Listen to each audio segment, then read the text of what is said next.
ಈಗಿನ ಕಾಲದಲ್ಲಿ ಬೆಂಗಳೂರಲ್ಲಿ 50 ರೂಪಾಯಿಗೆ ಏನ್ ಬರುತ್ತೆ ಸರ್? ಬನ್ನಿ, ನಾವು 50 ರೂಪಾಯಿಗೆ ಅನ್ಲಿಮಿಟೆಡ್ ಫುಡ್ ಕೊಡ್ತಾ ಇದೀವಿ. 50 ರುಪೀಸ್ಗೆ ಮುದ್ದೆ ಊಟದಲ್ಲಿ ಮುದ್ದೆ ಡೈಲಿ ಒಂದೊಂದರ ಪಲ್ಯ ಇರುತ್ತೆ, ಅದಕ್ಕೊಂದು ಸಾಂಬಾರು, ಉಪ್ಸಾರ್ ಕಂಪಲ್ಸರಿ ಇರುತ್ತೆ, ಉಪ್ಸಾರ್ ಖಾರ, ಅನ್ಲಿಮಿಟೆಡ್ ರೈಸ್, ಮಜ್ಜಿಗೆ. ಬರೀ ಮುದ್ದೆ ಊಟ ಅಲ್ಲ, ನಮ್ಮ ಹತ್ರ ಚಪಾತಿ ಊಟ, ಪೂರಿ ಊಟ ಎಲ್ಲ ಸಿಗುತ್ತೆ ಸರ್. ನಮ್ಮ ಹತ್ರ ಎಲ್ಲ ನಾಟಿ ಸ್ಟೈಲ್ ಅಲ್ಲಿ ಮಾಡ್ತೀವಿ ಸರ್. ನನ್ನ ಹೆಸರು ಪ್ರದೀಪ್ ಅಂತ ಸರ್. ನಮ್ಮ ಹೋಟ್ಲ್ ಹೆಸರು ಶ್ರೀ ಅನ್ನಪೂರ್ಣೇಶ್ವರಿ ಮೆಸ್ ಅಂತ ಸರ್. ನಮ್ದು 12:30ಗೆಲ್ಲ ಊಟ ರೆಡಿ ಇರುತ್ತೆ. 12:30 4 ಗಂಟೆ ಊಟ ಸಿಗುತ್ತೆ. ಸಾಯಂಕಾಲ 7 o'clock ಇಂದ 10 o'clock ಗಂಟೆ ಊಟ ಸಿಗುತ್ತೆ. ಅಂದ್ರೆ ವಿಜಯನಗರ ಮಾರುತಿ ಮಂದಿರ TTMC ಬಸ್ ಸ್ಟಾಪ್ ಸ್ವಲ್ಪ ಡೌನ್ ಬಂದ್ರೆ ಲೆಫ್ಟ್ ಅಲ್ಲಿ ಬಾನ್ ಕಿಂಗ್ಸ್ ಅಂತ ಬಟ್ಟೆ ಅಂಗಡಿ ಇದೆ, ಅದ್ರ ಆಪೋಸಿಟ್.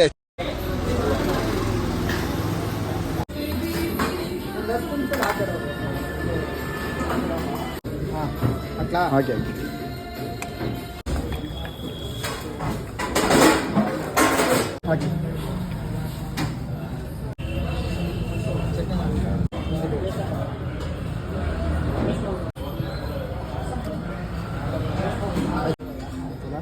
ಪಲ್ಯ ಆಗ್ತದೆ.